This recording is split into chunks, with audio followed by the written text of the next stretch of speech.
So welcome again. This session by ICTSD, the International Center for Trade and Sustainable Development, is going to be all about the concept of facilitation 2.0. The first question you'll be asking yourself is, what is it? And for that, we'll have our boss, Ricardo Melendez-Ortiz, our chief officer, introducing the concept of facilitation 2.0 to all of you. Then we will move on to the presentations of two experts, one from the business community and one from the academic community. And we will end up with three discussants, ambassadors to the WTO, all from developing economies. After those interventions, I will open the floor for a session of discussion, dialogue, and questions and answers. So, Ricardo, you have the floor.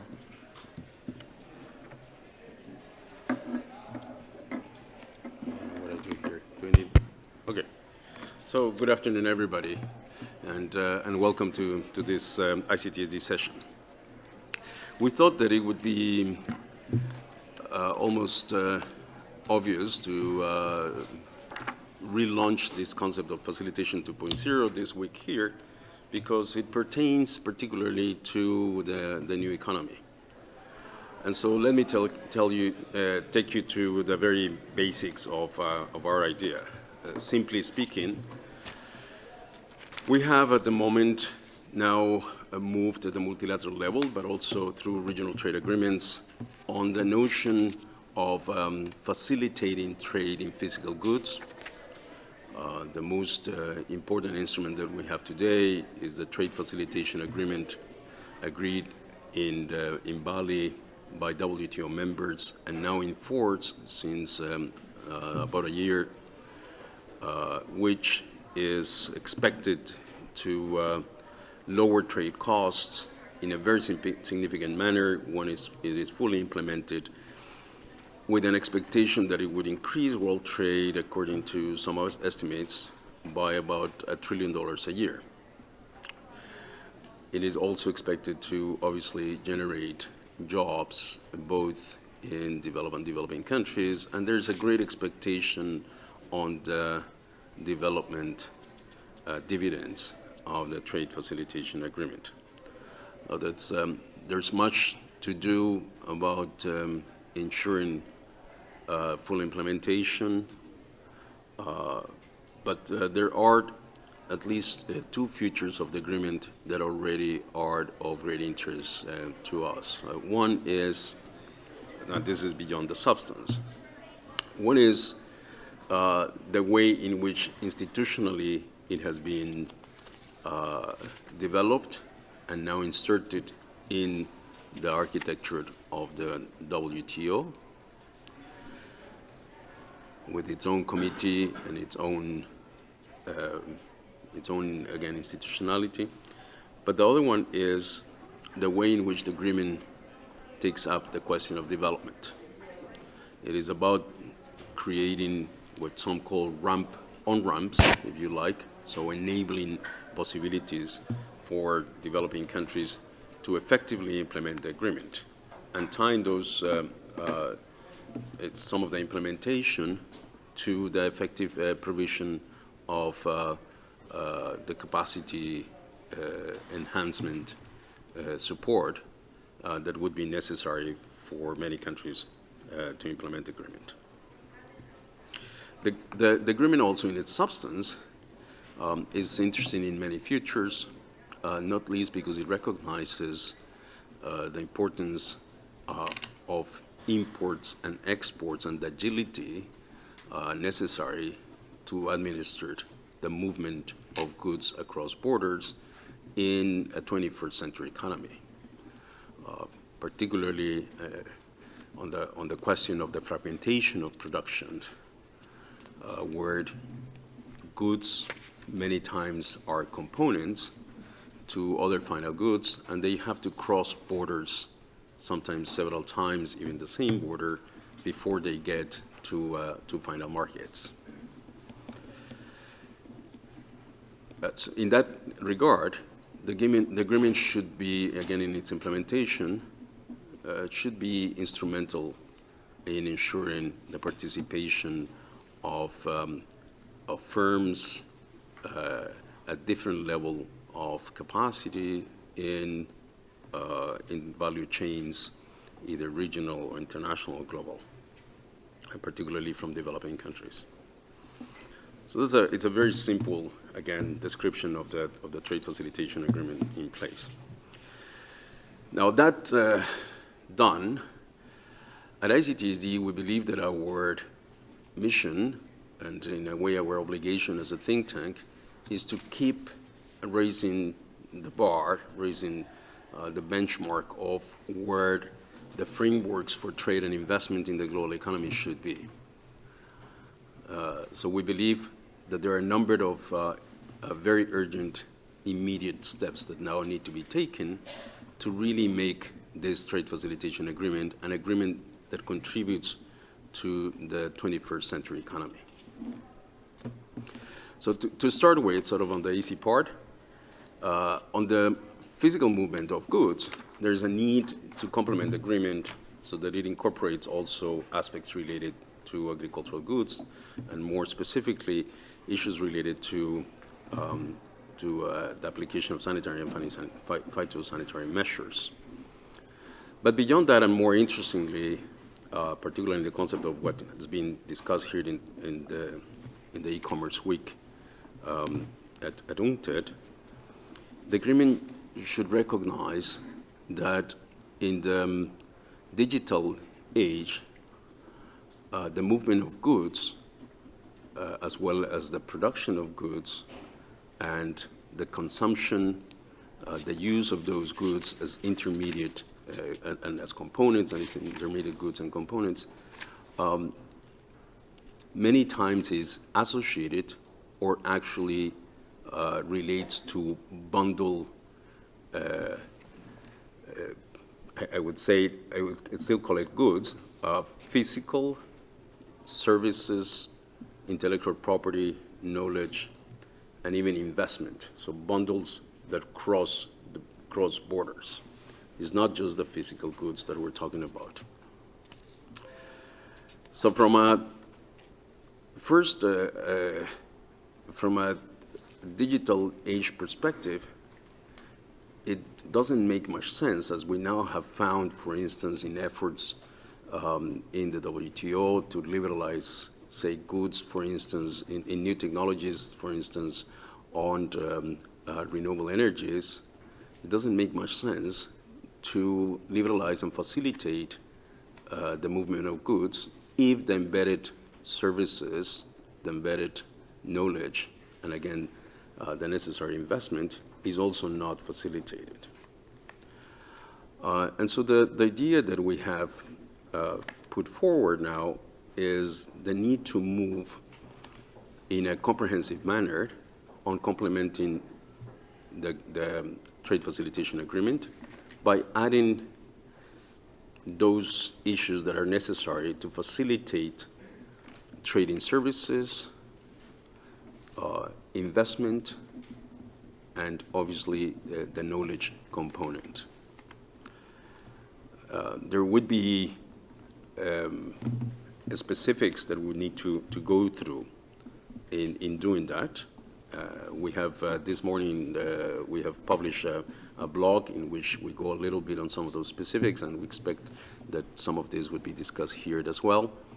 There's something that already is being done at the regional level with respect to the facilitation of services, and specifically with respect to the facilitation of e-commerce as well at the border. For instance, in the TPP 11, or the CPTPP, as well as in the CETA agreement with the EU. Those are examples where you have already some advancement in that respect. And we now have these plurilateral initiatives in the multilateral level to discuss ways of crafting and agreeing to multilateral or plurilateral frameworks in the context of the WTO on e-commerce, and within the WTO or outside on investment facilitation. And so it seems like the context, again, in which we are arriving at this point is one where the frameworks should now be ready to catch up with really what is the development in business models, in the organization of production, and hopefully too in the new understanding from a development perspective of the trends in the digital age. And let me just pause there to try to explain myself in very simple terms, but hoping that we would go into this also in the debate. So I'm borrowing from analysis, particularly from a Brazilian economist, Jorge Abache, who has been here this week talking about this. But it is important to distinguish the kind of benefits that are that could accrue to economies in the digital age. And in very simple terms, we have benefits of one first order that relate to consumption and use. But there are also benefits of a second order, which is perhaps where countries would need to direct their policies, and these policies should include some of these facilitation policies that relate to the development and the management of the digital technologies. It's those benefits, and again, making sure that there would be some development of capacities and capturing of gains in those aspects of the digital age, that will probably determine which countries could really use that opportunity of the new economy to further their development objectives. So again, back to this proposal that we're putting forward, what we would expect is that either severally, through various avenues, we see a deeper discussion now taking place at the international level on the question of services facilitation, identifying exactly what is it that we need to do to ensure that the embedded or associated services that are necessary in the new economy cross the borders in the most efficient manner, and again, yielding benefit, particularly to developing countries. That we see progress in the talks on investment facilitation to try to understand how the movement of capital and specific investments that are required to participate in that digital economy could be accelerated through more adequate frameworks, and that in the first instance, I think, again, in the context of this e-commerce week, we start seeing more of a debate on how we could start incorporating in the trade facilitation agreement or otherwise measures to ensure e-commerce, again, the facilitation of e-commerce at the border. Again, I'll let some of the specifics of what we're proposing to do there to the discussion and to come back into that when we listen to other participants in the panel. I'll leave it there, Felipe, and then we can talk sort of in more detail again about what we're talking about here. Sure. We can discuss it. Thank you. Thank you very much. Thank you, Ricardo. Just before we go into listen to Aviva Shang from Huawei Technologies, but right before this, just to round up on what's just been said, Facilitation 2.0, as you just described, Ricardo, it's about stepping up the game on facilitating trade.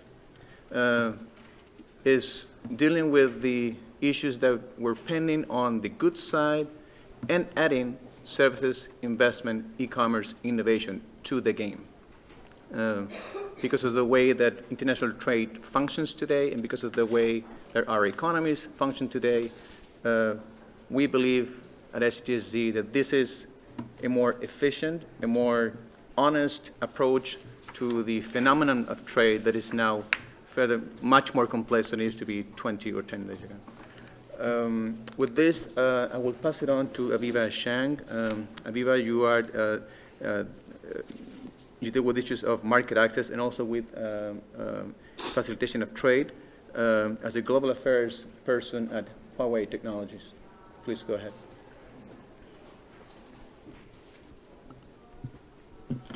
Thank you, Chair. It's my pleasure to join this session and learn from other experts here.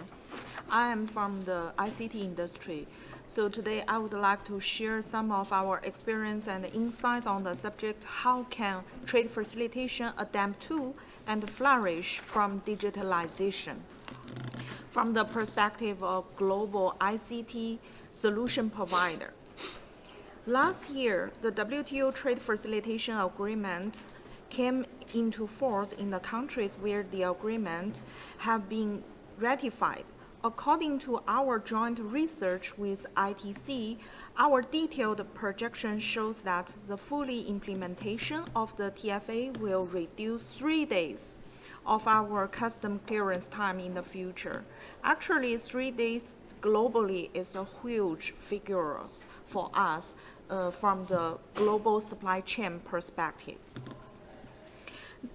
This is a big deal in the world, not just on-time delivery, but also the global supply chain that relies on this. The Trade Facilitation Agreement is another milestone in the trade policy outcomes following the expansion of Information Technology Agreement. In the past, ICT is a vertical integrated industry. ICT solutions and services have been developing rapidly.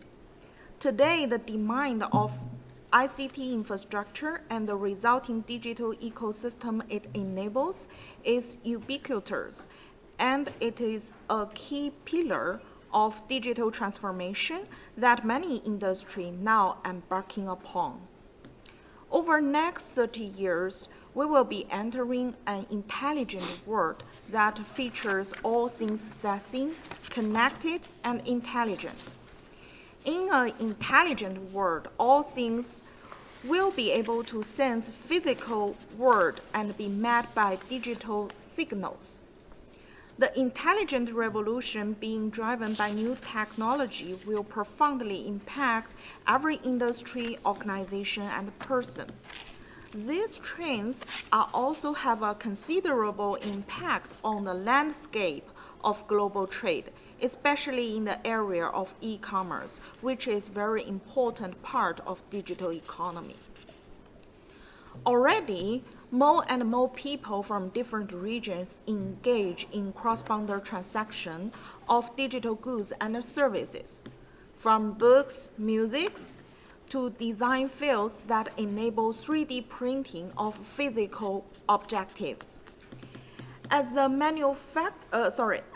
infrastructure that supports internet expand, the share of the online services sector in global trade has increased rapidly. Looking into the future now to Trade Facilitation 2.0, it is the time for policymakers and international institutions to analyze and concentrate on trade barriers and ways of facilitating trading services. Also taking into consideration issues such as international taxation, network security, and consumer protection. The task facing international institutions and other stakeholders, as relevant and supportive as possible to challenge the pose by digitalization.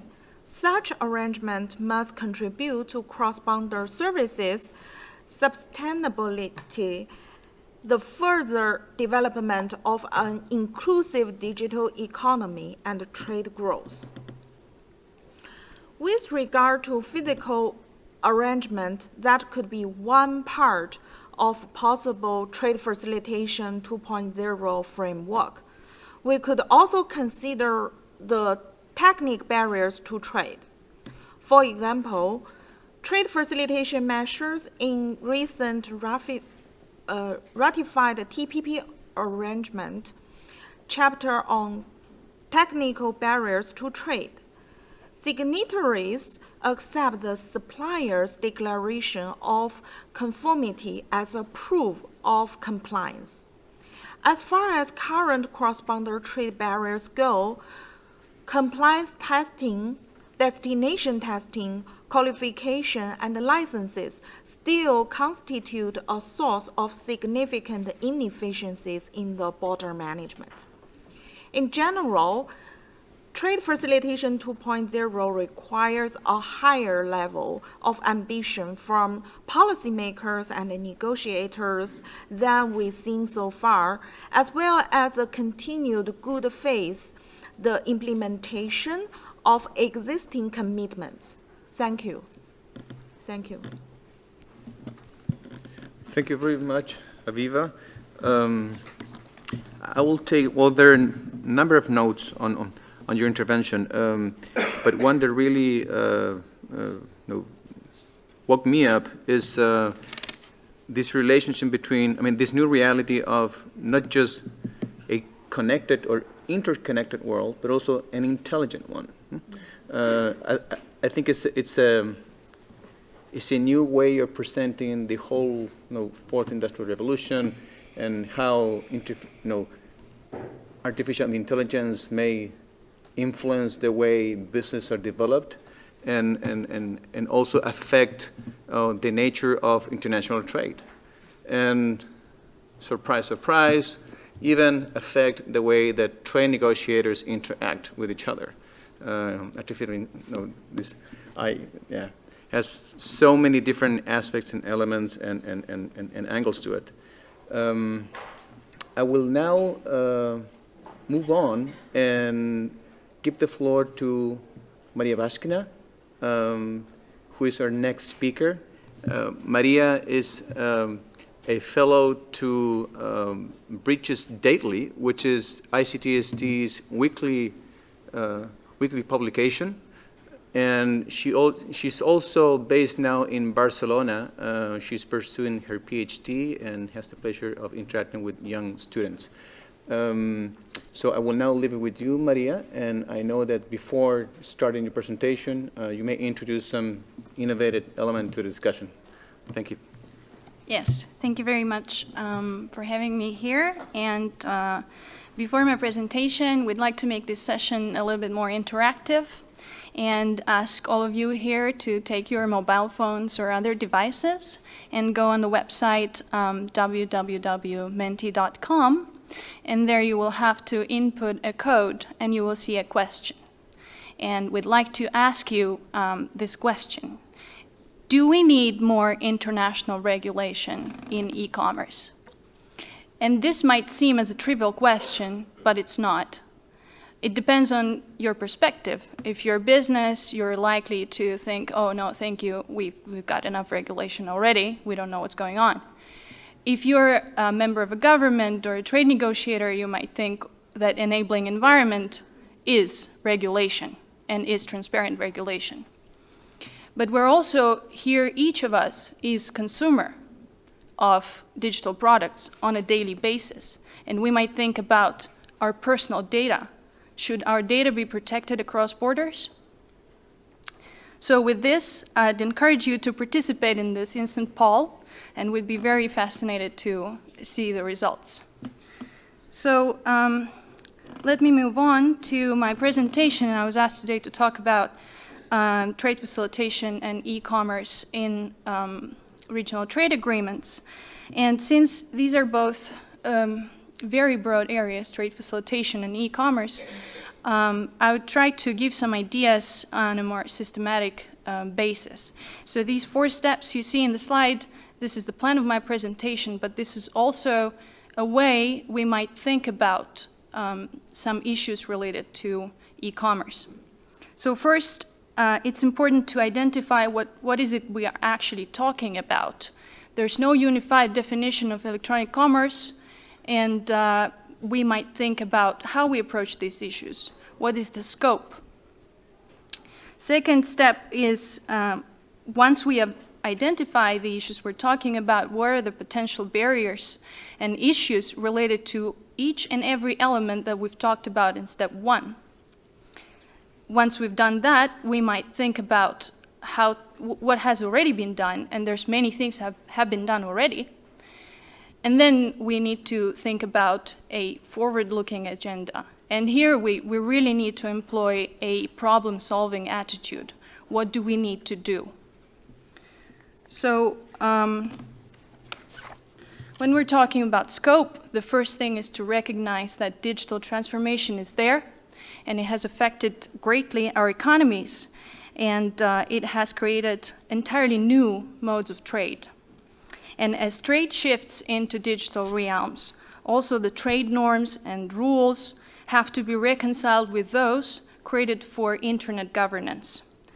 At the moment, there's no systematic way to think about these things, so we need to employ an inductive approach, and the table you see is one way to do this. It's one proposal to think about the scope of e-commerce. These are the 5 modes that we can roughly divide e-commerce into. Modes of trade or business models, depends on how you want to look at it. I'm going to briefly describe them. The first mode is digital to real transactions. And these are digital products that are either accessed through cloud or downloaded or accessed through streaming. And the examples would be web search, e-learning, Netflix. Second mode is something that we are more used to. These are distributional services, or Amazon, for example, and these are real-to-real transactions that are normally captured by traditional trade statistics. Mode 3, we can think about it as household-to-household transactions with digital intermediation. And these are normally peer-to-peer platform-based transactions. For example, services like eBay, Uber, or Airbnb. Mode 4 is very similar, but instead of being household to household, it's household to business. We have platforms such as Fiverr and Upwork, and there's certain regulations applied to those. And mode 5 is a little bit difficult to think about. It's data. Data facilitates all 4 other modes of trade, but data has also intrinsic value. Data is an input in the production function. Without data, we cannot operate AI algorithms or IoT. And here, as an example, we can think about personal data, but also financial data. So now we move on to barriers or issues that we're dealing with once we've discussed the broad scope of e-commerce. And here we have some issues that we weren't thinking before when we were talking about physical trade. And these are very specific to digital realm. For example, frictions to the enabling environment, technical trading restrictions, technology barriers, and data localization requirements. They apply to different modes of trade that I've discussed before in various proportions, but again, they're specific to digital realm. And alongside, we have our traditional barriers to trade that apply to digitally enabled trade, and these can be categorized into next 4 categories: IP rights, establishment restrictions, fiscal restrictions, and competition policy. So what has been done already? Well, first, as mentioned before, we have trade facilitation agreement in the multilateral level that can help promote digital trade in a number of ways. For example, enhancing transparency and accountability by requiring to publish laws and regulations and make this information available on the internet, establishing inquiry points to give opportunities for operators to comment on the proposed changes to the regulation. There are also actions aimed at speeding up goods moving across borders, such as expedited shipments and border agency coordination. In the WTO, in the past few weeks, we've also seen a number of proposals tabled on e-commerce. But in parallel to the discussion at the WTO, we have a growing number of regional trade agreements.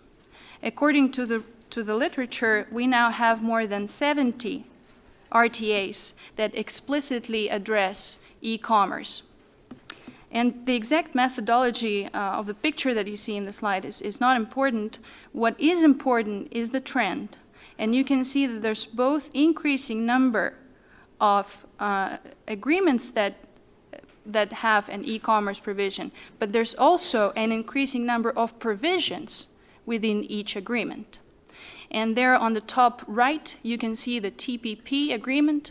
It's believed to be the most comprehensive rule-based agreement at the moment. But what you cannot see here is some regional initiatives.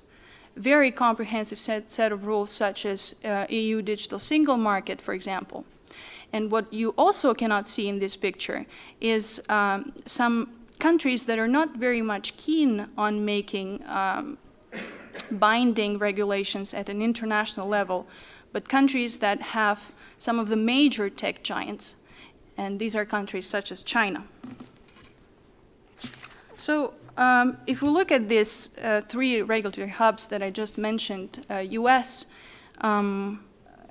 EU, and China, we can analyze what are their stances on development of e-commerce and digital trade. And there are few fundamental differences between them. I'm not going to go into detail now with the interest of time, but there are things that some countries believe are protectionism and others believe that are necessary regulatory requirements. So I'm going to focus more on the low-hanging fruit, things that should be, that the countries should be aligned on, and these are things such as paperless trading, electronic authentication, cross-border transfer of information, cooperation and transparency. So given the underlying economics of digital and digitally enabled trade, at the moment, we can see in regional trade agreements no obvious intersection of interests. However, this is not to say that it's a big deal or it's a problem. It's actually a very natural outcome of policies being aligned with countries' incentives. And now the challenge is to align the incentives. And this should be done by promoting discussions in various forums, including the WTO and regional initiatives. At the same time, there's clearly some countries and economies that pioneer in creating a new regulatory environment. But the most important thing here is to have a problem-solving attitude. And the first thing to solve a problem is to define a problem.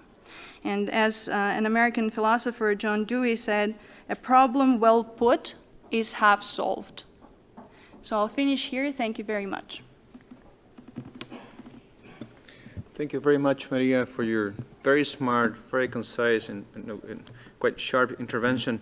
May I just say one fairly quick word on this?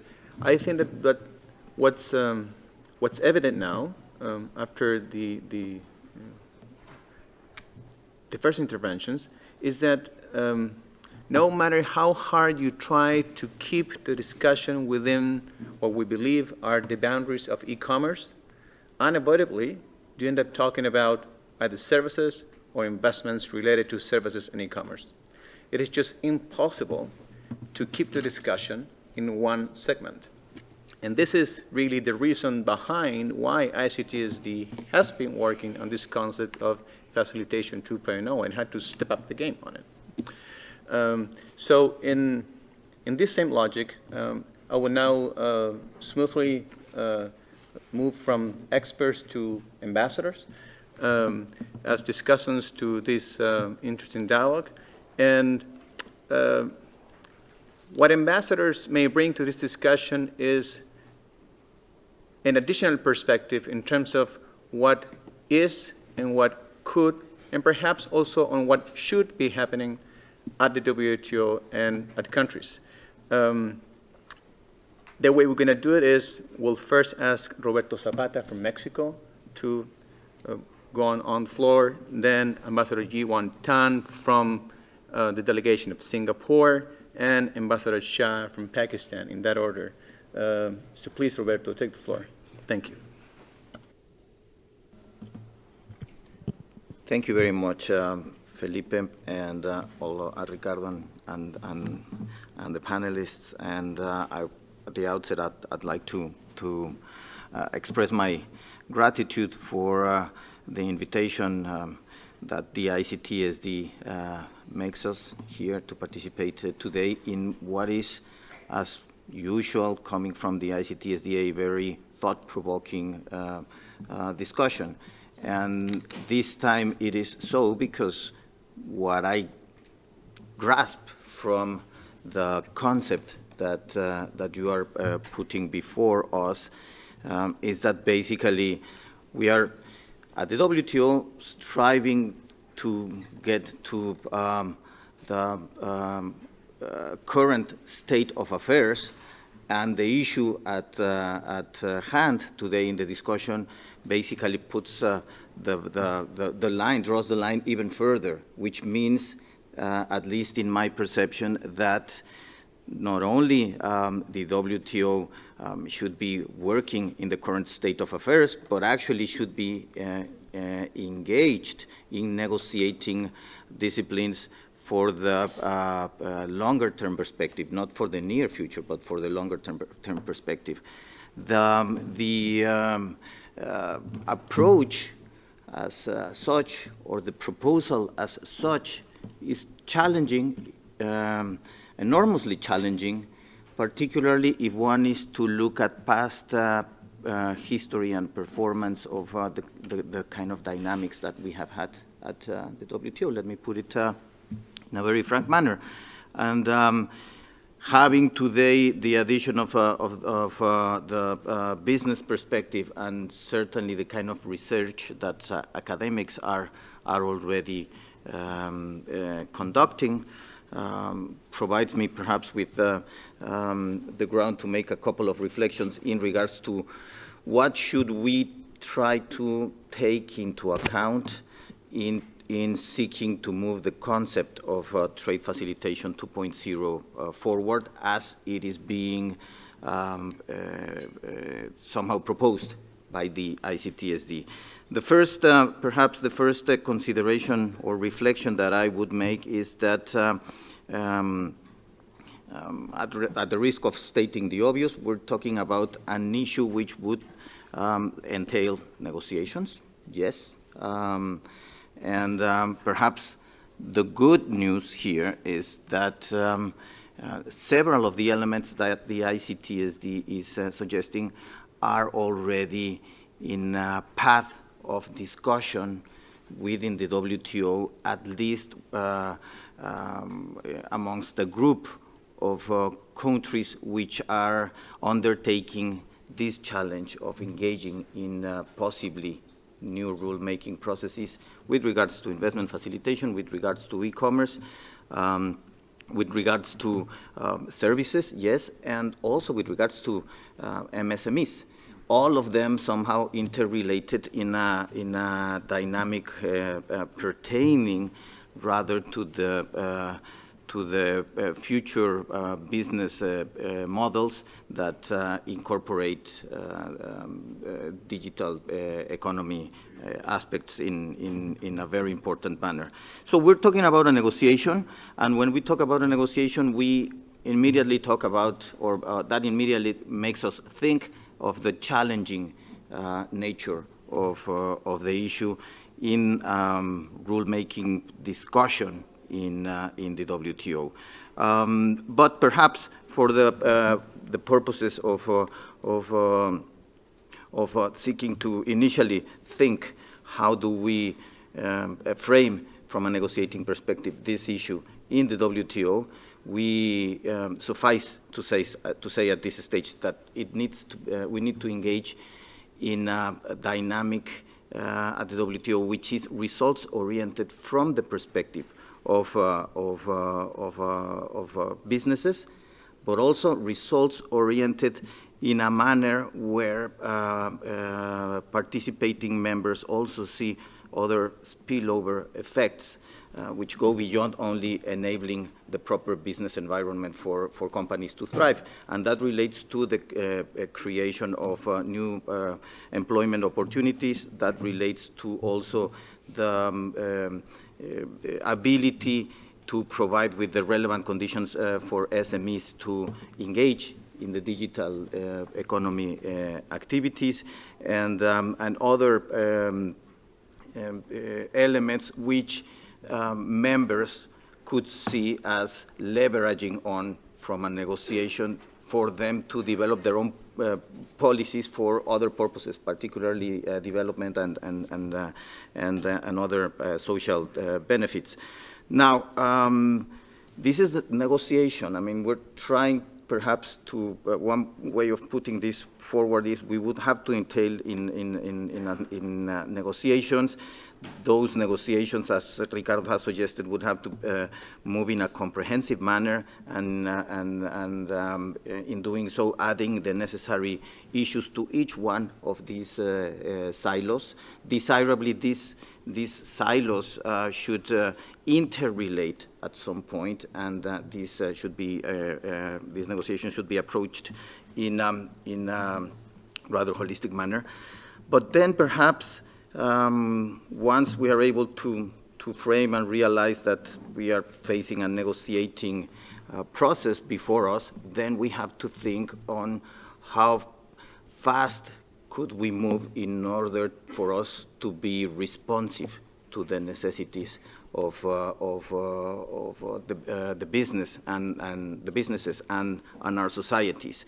And this is where it starts getting perhaps more challenging, and we should really engage into hard thinking in this particular question. If, for example, we take as a reference the Trade Facilitation Agreement, which is, as I understand it, the departing platform to build on this new concept, the Trade Facilitation Agreement was concluded 4 years ago in Bali.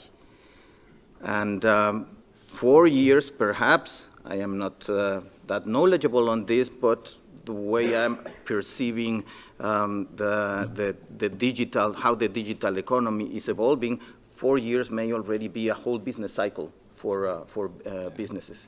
And we were able to conclude the Trade Facilitation Agreement 4 years ago, and we are at this stage only, well, not only, but 80% of ratifications, if we consider the whole WTO membership. And within that, 60% of the provisions contained in the Trade Facilitation Agreement have been already implemented. But perhaps the relevant part of the implementation is what has not been implemented, and when, until when will that be implemented? And we're having here the reality of some of the commitments being implemented all the way into the 21st century. For example, the single window, there's some commitments to be implemented by some members by 2038, if I remember correctly. So yes, we were able to provide with a platform for facilitation, but the platform is already facing its challenges given the own implementing procedures, the implementing commitments that members built into that agreement. Will that be responsive to the business cycles in an opportune manner? I suspect it will not be the case, but it is not for me to answer that. But I think that this is something we should also very much bear in mind. And perhaps just to bring things to a closure in my intervention, just to highlight that there are some, as it was being presented in in one of the slides, there's some shortcuts, which perhaps that is part of the good news. Shortcuts by way of important policy decisions being taken by members to go in a framework outside of the WTO, to go beyond the WTO, be this through unilateral actions or be this through FTA initiatives that seek to foster integration processes and build regional economies, which are actually perhaps being responsive in a more opportune manner to business cycles and to the needs of societies. Whether the WTO can leverage into these kind of dynamics and use them to fuel more expedite, focused, agile, and responsive discussions with regards to investment facilitation, e-commerce, MISMIS, and so on. That remains to be seen, but I would say this is the example that we have at hand that could enable us to try to engage in a more ambitious agenda. Again, thank you very much. I would leave it there for the time being. Thank you, Ambassador Zapata. Very interesting, as is always the case with you, bringing the relevant perspective of a large developing economy, quite relevant in the system, Mexico. We're all interested in what may happen at home and also in Geneva. One very quick remark. I thought it was very interesting that you put together two concepts that are understood to be, or let's say in common knowledge, we associate them with very contradictory meanings. You mentioned interrelated silos when you were referring to e-commerce, to services, and to investment. And although most people use them as black and white, I think you're absolutely right. These are processes that are independent, but in the context of Facilitation 2.0, they cannot forget that each other exists. And they need to be looking at each other, facing each other, and trying to build some sort of framework or system that allows for them to be coherent among themselves. And I think this is very important. But it is obvious that in the context of the multilateral trading system, it's probably through individual initiatives that the discussions will unfold. That said, I'd like to give the floor to the ambassador of Singapore, Ambassador Tan. You have the floor, please. Good afternoon, everyone. And I think I would like to start off by thanking ICTSD and UNCTAD for creating this occasion for us to sit down and talk about this issue. And I think ICTSD in particular for this very interesting idea of a trade facilitation 2.0. I cannot speak in depth about that because I only glanced very quickly at the paper just about a few minutes ago. But I think based on what I've heard and what I've read, it sounds like something that is indeed interesting, and also, as my colleague, the Ambassador of Mexico, had said, very challenging. And where the WTO is concerned, we certainly believe that the WTO should be able to address contemporary issues, including those which pertain to digital economy. And I think at least three of the previous speakers had referred to some activity that was taking place this week or so, but in another house in the World Trade Organization, on some discussions on e-commerce this week. So Singapore, together with Australia and Japan, we are the co-conveners of what we call the Joint Statements on E-commerce Initiative. And e-commerce is a priority issue for us, and we see scope for the WTO to address the trade-related aspects of e-commerce. And these includes, as Roberto had said, negotiating on trade rules that facilitate e-commerce. What the joint statements initiative on e-commerce is doing currently is basically what we call exploratory work. And this means basically identifying possible elements for future WTO negotiations on e-commerce. And again, some of the previous speakers have referred to submissions that have been tabled this week. We have in total received 9 of them. And some of the areas that were highlighted in these 9 submissions included things like paperless trade, domestic framework for electronic transactions, electronic signatures and authentication, consumer protection, and spam.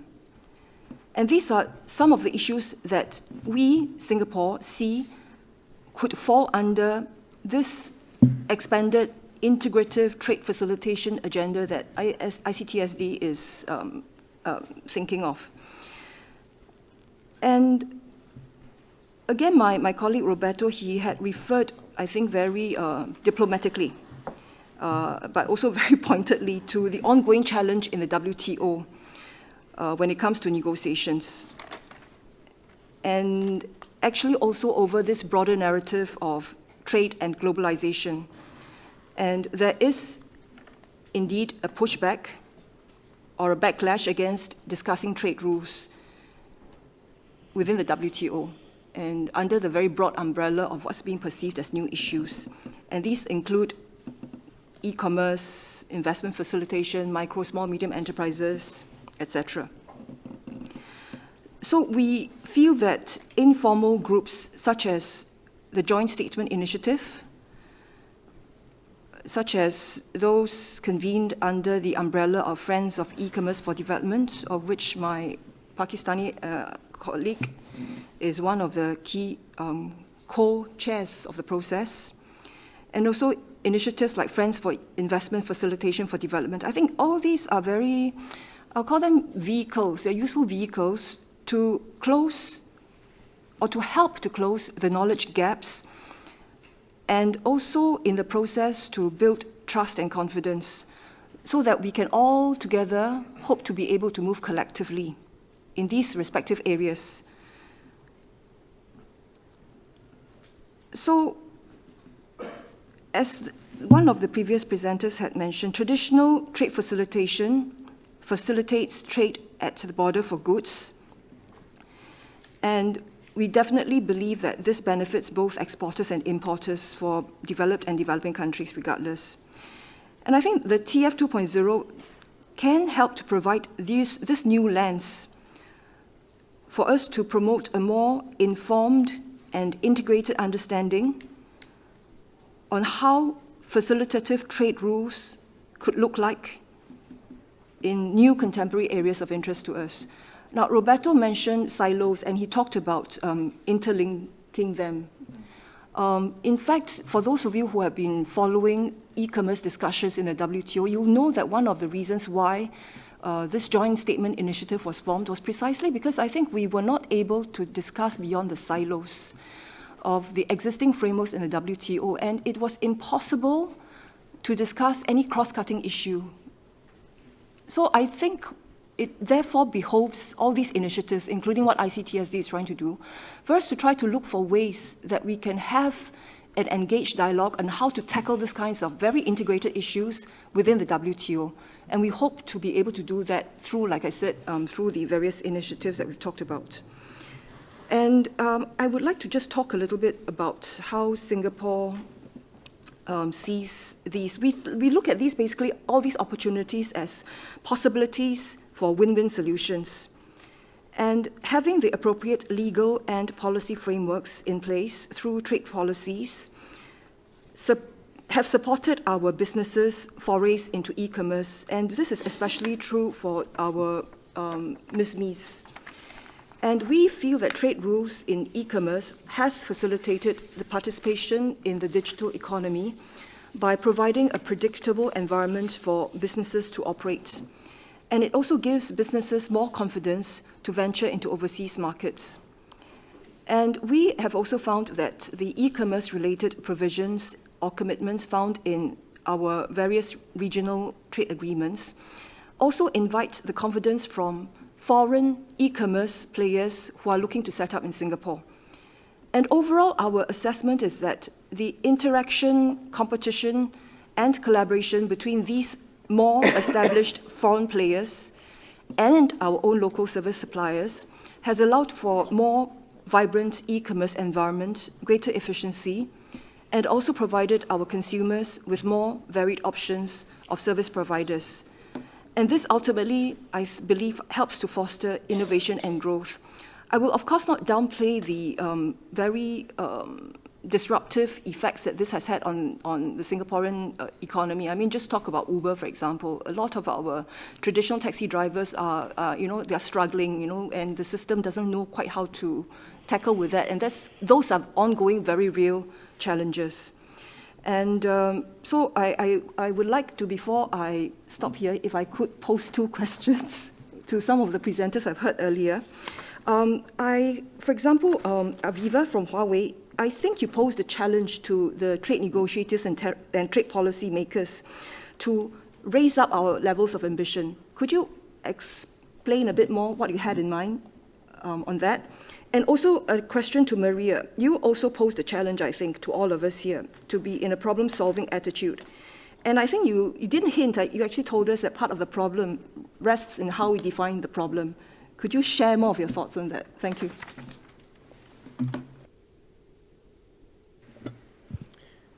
Thank you, Ambassador, and thank you for your questions. I'm sure they will be addressed under the Q&A session that we should have just about 25 to 30 minutes of time to do that.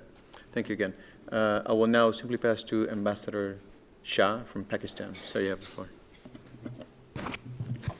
Thank you. And let me also thank UNCTAD and ICTST for enriching this discourse on e-commerce and other related issues. And it's just in time. We have discussions on e-commerce, on investment facilitation, on MISMIS getting fast-tracked at WTO. So I think it's a very valuable contribution. Before I come to these very thought-provoking presentations made by Ricardo, Aviva, and Maria, I'll just highlight one issue which the DG WTO also did in the high-level panel on the first day, that we see huge growth in e-commerce, but it's not equally matched by cross-border e-commerce. According to UNCTAD's latest report, the cross-border e-commerce is only 1%. So I think this really brings us to the fact that as far as e-commerce is concerned, the borders are still very thick. And this whole discussion of trade facilitation or trade 2.0 and how it can help e-commerce is, I think, extremely relevant. I'm quite fascinated by this classification that is presented by Maria on modes of digital and digital-enabled trade, and also the mapping of barriers and digital trade restrictions. When I was reading through this, I always felt in WTO, at times members are not on the same wavelength, because when some members are saying e-commerce, they are talking about a classical brick-and-mortar e-commerce, goods being ordered on the internet, payments being made on the internet, and goods being delivered. But a very large number of developed members, they say digital economy, digital trade, and this is what these modes are trying to address. That yes, there is a data-driven economy, there is a knowledge-driven economy, which is totally different than what brick-and-mortar e-commerce that we understand.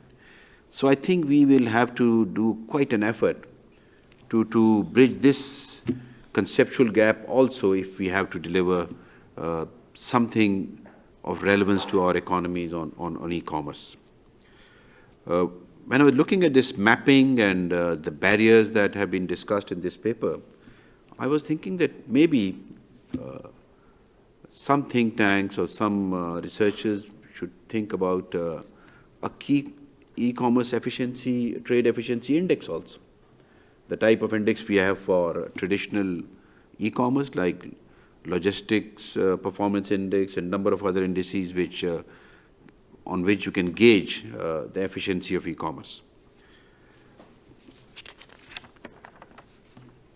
Looking at trade facilitation 2.0 and the TFA that we have, you see the TFA gives us a very sound and in WTO that thing becomes even more valuable, on which we have almost universal consensus, a framework of transparency, simplification, harmonization, standardization, and then also a commitment to automation, paperless trade, IT, single window, a number of fora for WTO member consultations, and National Committee for a private-public dialogue.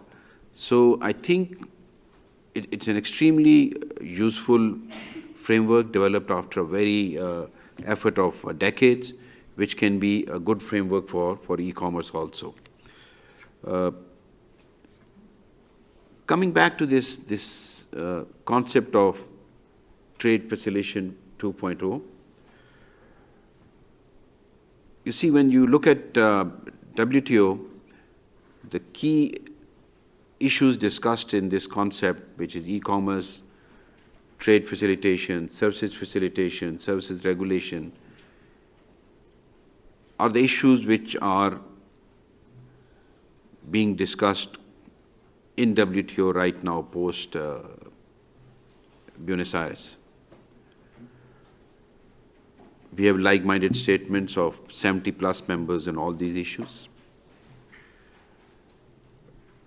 One thing which comes to my mind when I looked at this TF 2.0, in WTO, as Ambassador Tan mentioned, Pakistan is co-coordinator of a like-minded group called Friends of E-Commerce for Development. A group is being coordinated by China called Friends of Investment Facilitation for Development.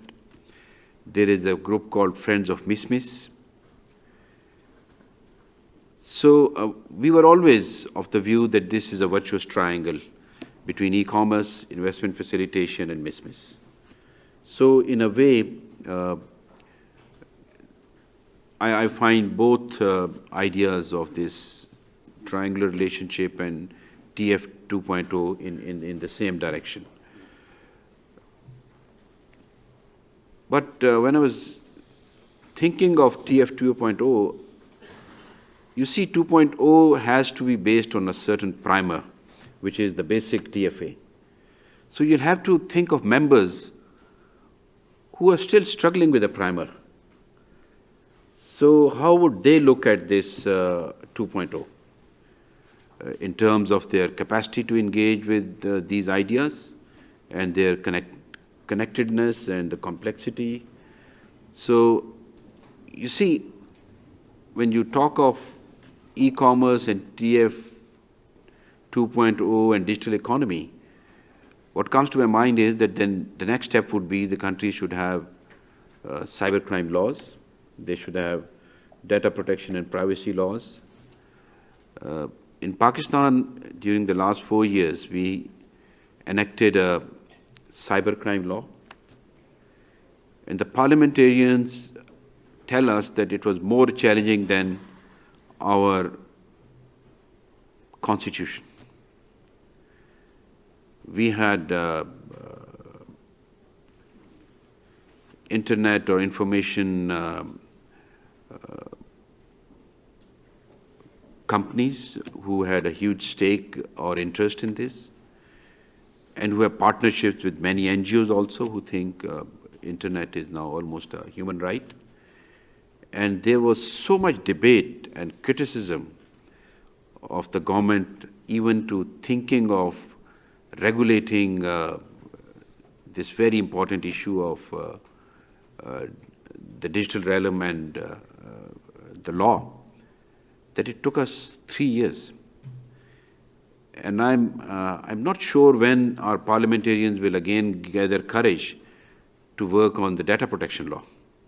They have a draft, but I still feel that ministers are still thinking when to table it, and then be prepared to sort of get the onslaught they're going to get from all type of internet activists, civil society, legal fraternity, and also these big economic players who have a major stake.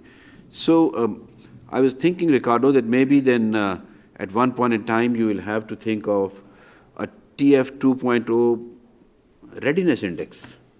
That where do the members stand in terms of their capacity and their political willingness to engage with this concept. And I would just flag one thing, that you see we were able to clinch TFA. We had a lot of good work in WTO, because then the concept was that the world is flat,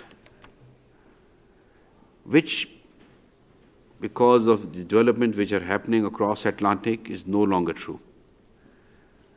So globalization has run out of steam. So it will be seen that how do we protect these concepts which we want to develop from this global trade turbulence that is happening. Although this is even relevant for the whole multilateral system, but even more challenging for these new ideas. Finally, as I mentioned, the Friends of E-Commerce for Development, Friends of Investment Facilitation for Development, I think one thing which should be debated when we are discussing in times to come TF 2.0 is that how to align this digitalization with development. So my view would be that when you are identifying e-commerce, investment, services, and other issues, we have to factor in development also. And development not in the traditional S&D sense, but development in a more innovative way, something of what was brought into TFA.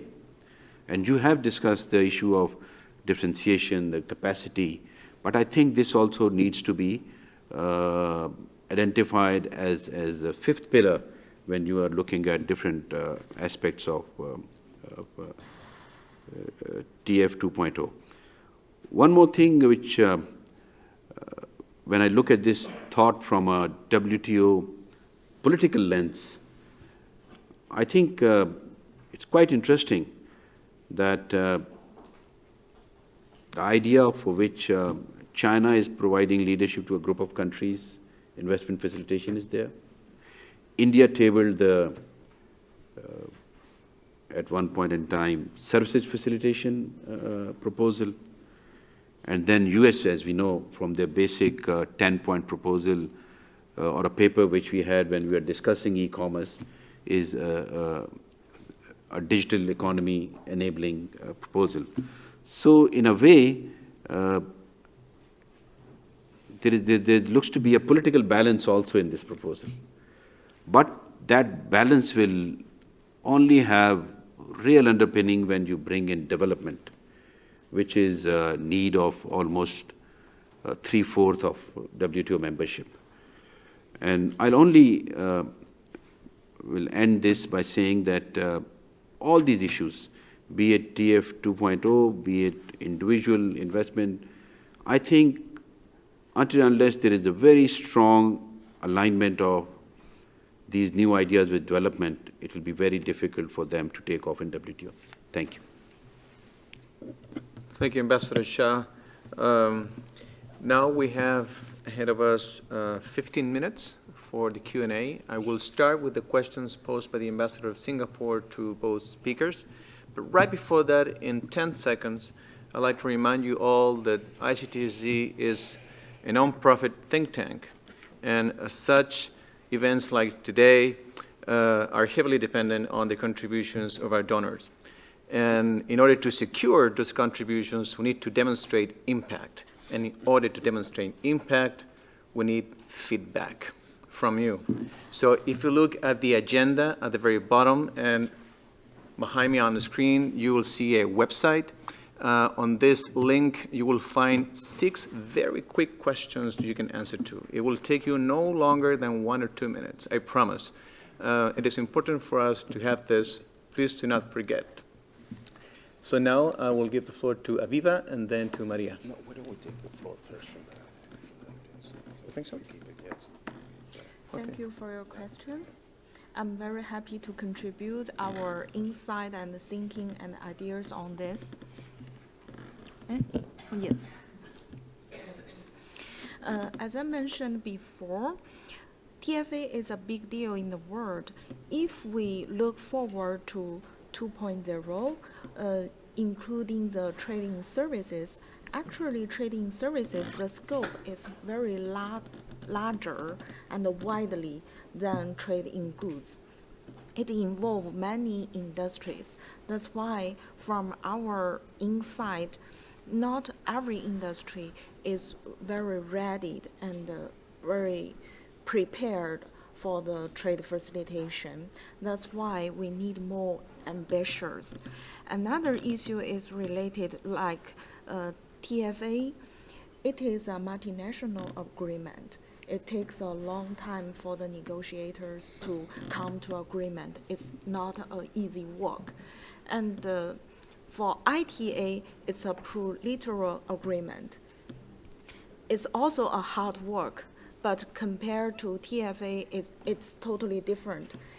Is it possible to think about to start from the plurilateral agreement or from the multinational agreement? It's an optional question for all the decision makers and the international institutions to think about.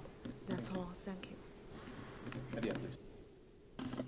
Thank you, Ambassador, for your question. So I guess what I was trying to refer to is the absence of systematic approach. So right now in front of me, like if I just Google the definition of e-commerce, I'm gonna have the first 4 links with 4 different definitions. And just the most used one is the definition from 1998 from WTO. It says production, distribution, marketing, sale, or delivery of goods and services by electronic means. This is literally everything we're doing every day. And that's why defining a problem, defining what we're talking about is crucial. As Ambassador Shah mentioned, cross-border e-commerce accounts for 1%. But that depends on how we are thinking about the statistics. So if we're using a foreign website to book a hotel to come to Geneva, or if we're using Netflix or Facebook, they're all everywhere, and their headquarters are in all different countries. Should we be thinking about that when we're discussing e-commerce? And I guess this is the point of discussion. How do we define what we're talking about? Thank you. Thank you, Maria. You want to say something again? Yeah, just very briefly building on Maria, because otherwise we don't have time to say it later. But so I wanted to also come back to the point just made by Ambassador Shah and the question of how do we define the problem, and just say that what has really inspired us to look into this after the years of looking into it is exactly what Maria just said, meaning that really the challenge to understand how the digital economy affects the whole of, well, I'm sounding repetitive, but I mean the digitalization affects economies in a very, very deep way. So not just sort of the transaction, particularly of physical goods using the digital technologies. And that means, for instance, that well, there are 2 things that I have in my mind that are very important when it comes to trying to resolve these problems at the border of the economy, of this digitalization of the economy today. One is the issue of the differentiation between use and development, distribution, and management that I mentioned before. So one thing is to use the technologies, but the other one is to have the control on the development, distribution, and management of digital technologies. And so today, platforms developed by Google, Amazon, or Alibaba, or Huawei, or Siemens, or Bosch, those platforms are already being used by third parties in third countries in ways that affect the distribution of gains and the participation in production and consumption of goods in a major way, including the geography of production. And so this is really the heart of the matter here, is how do we move into a future where digitalization, beyond just the exchange of goods across borders, of physical goods across borders, really affect everything that we do in today in ways that would require, for instance, a more agile connection between producers and institutions, as well as the non-tradable networks within countries. So the knowledge networks and the logistics networks and the supply networks and the financial networks within countries. And so it's the complexity of that problem, really, that needs resolution. And barriers, again, to the use of the technologies do not help those that will be left behind. And I think Felipe alluded to this, by particularly if you add to this automation, and you add to this automation to, for instance, to platforms, and what you have is really reshoring and a relocation of production where labor costs and other factors that used to be important start losing relevance. And so it's the deeper problem that we're concerned about here, rather than just the exchange of physical goods across borders. Thank you, Ricardo. Floor is open for questions. We have only a few minutes, but we'll try to go for it. So I see two. Okay, we'll take these two questions. The lady on my left, and then the gentleman here in the front. Okay. Actually, this is just a bit of information for the ambassador from Pakistan, and also I think perhaps for the ICTSD. Just to let you know that the Organization for American States yesterday published a white paper on, I have the information in Spanish, it's the Gestión de Riesgo Cibernético Nacional, so the management of national cyber risk, and it's available in English, French, Spanish, and Portuguese.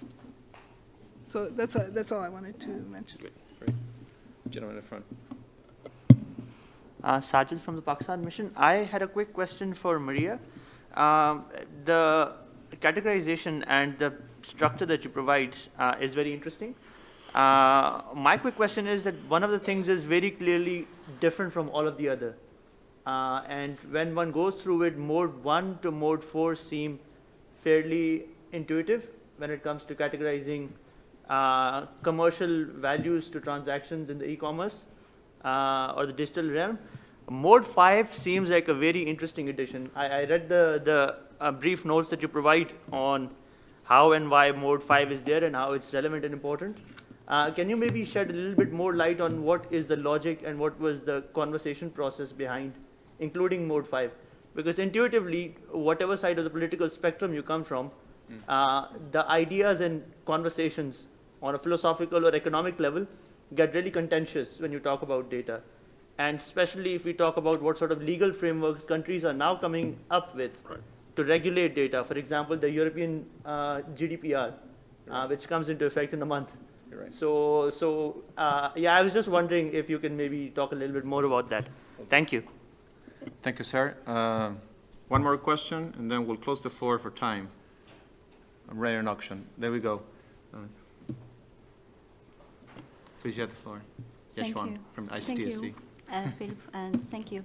I hope I'm not abusing this timing. My name is Yeshwan Chen. I'm from ICTSD. I'm a trade lawyer. Indeed, I want to add one more problem, and since the panel has been discussing about problems, which is not a new problem, and it is in the context of international trade disputes. Whether it's a state-to-state or private state, it usually starts with a trader facing difficulties, I mentioned like Avia, selling the goods or services, for instance, getting stuck at the customer border for whatever reason, for example, by the local authority. And obviously, not every problem in this nature will escalate to a level of international trade dispute. And in fact, a lot of this type of problems cannot even reach the ears of the government. And in practice, again, like when we talk about problem-solving attitude, they are not readily available quick fix to this kind of problem indeed.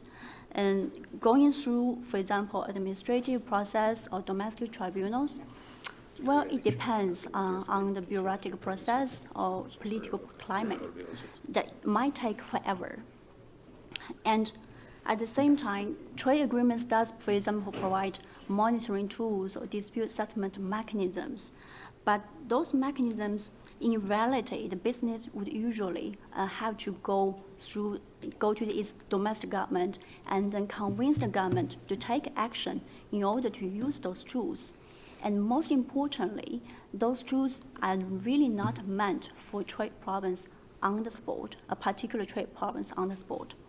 So, as I just mentioned, the problem is not new, and there should be a need responsible solution. And this problem as well has been so relevant and more relevant in the context, for example, the small value and high volume trade facilitated by digital, and also in its comprehensive package that we are talking about today. And so, question, where does this solution can come from? Can we look at other fields of international law practice or other disciplines for inspiration? Can the development of communication technology and intellectual intelligence technology actually can help us? And so now, a small advertisement saying that we at ICTSD are looking at the possible options. And so please stay in tune. Thanks a lot. Yes. Maria, just go ahead. Thanks. I'll try to be brief. Actually, this Mode 5, as I said, it's not very intuitive.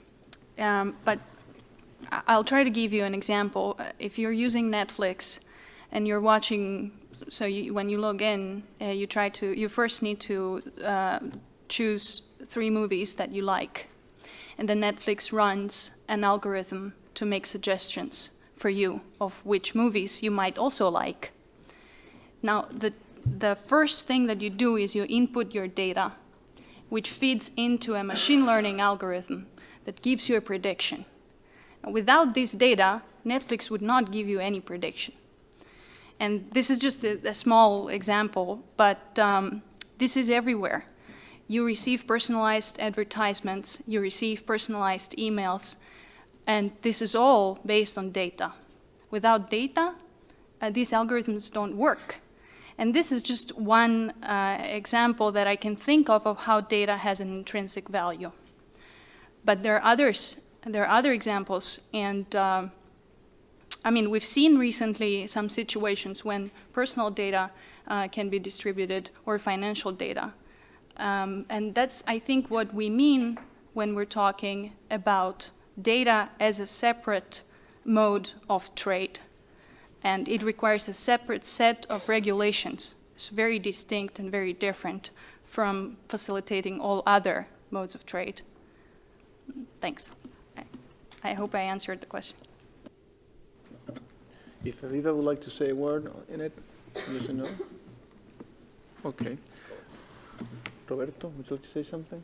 I mean, actually, we've run out of time, but I see that and unless I'm wrong, that there is no other session after this one in this room, I'm afraid. So it's, if that is the case, we can have 5 more minutes before we go.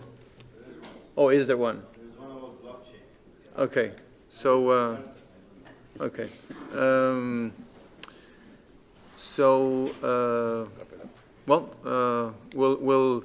We'll simply thank you all for coming. Hope this session was useful. And we'll see you very soon with another event on this new stream of ICTSD Facilitation 2.0. Have a good afternoon.